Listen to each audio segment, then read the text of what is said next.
देवघर दाखवणार. तर हा आमच्या हॉलचा चौकट. तर आम्ही असे पडदे लावलेले आहेत त्या हॉलला आणि असे स्टोनचे बघा. त्याची डिझाईन बघा मित्रांनो तुम्ही, शंख आणि अशा हे बघा ह्या साईडने पण लावलेला आहे का. आणि वरी तिरुपती बालाजीचा असा वेलकम म्हणून एक पडदा आहे. आणि हॉलच्या चौकटीच्या आजूबाजूला इथे शुभ आणि ह्या साईडून लाभ असा बटन लावलेला आहे. आणि अशा चौकटीच्या सुरुवातीला लक्ष्मीचे पाऊल आम्ही लावलेले आहेत. आणि दरवाजाला असा श्री शिवाय नमस्तुभ्यम स्टिकर पण आम्ही लावला. आणि इकडे तर आम्ही अशा दरवाजाच्या बरोबर सरळ अशा 2 देवींचे फोटो लावलेले आहेत. आणि हा आमचा आहे हॉल. तर सोफ्यांच्या आत आम्ही असं टिपॉयला अशी थीम दिलेली आहे, ग्रास आणि वरी कलरचे स्टोन. तर हा आमचा राजा टाईपचा पलंग, तख्त म्हणतात बघा ह्याला मराठीतून. तर हा आमचा देवघर इकडं. तर आम्ही अशी ही पडदा आम्ही घरीच तयार केलेला आहे मित्रांनो. तुम्ही पाहू शकता त्याचे स्टोन बघा, खाली बघा.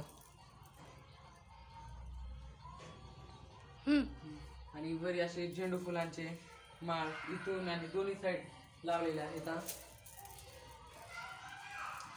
तर हा बघा असे कलरचे पडदे पण लावलेले आहेत आम्ही एका साईडने. आणि एका साईडने हॉलची खिडकी बघा.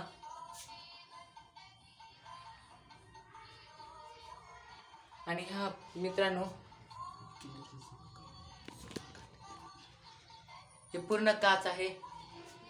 हा पडदा काचना आम्ही ह्या पडद्याने झाकलेला आहोत. आता संध्याकाळची वेळ झालेली आहे बघा, बाहेर किती अंधार झालेला आहे.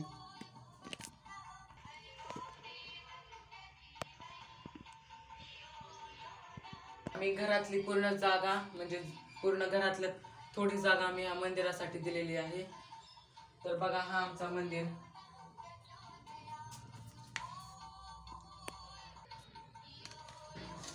तर आम्ही आमच्या देवघरात अशी सागवानी मंदिर घेतलेली आहे. आणि देवांच्या पूजेसाठी जे आम्हाला केवढ्या पाण्याची गरज लागते पूजेसाठी तेवढं आम्ही पाणी ह्या कळशीमध्ये भरून घेत आहोत.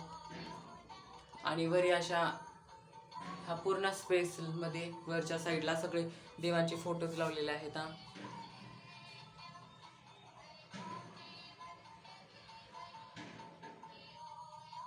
आणि खाली बघा आमचा हा मंदिर. तर आम्ही मंदिरामध्ये अशी ही देवी बघा. आणि हा देवीला आम्ही भोवळे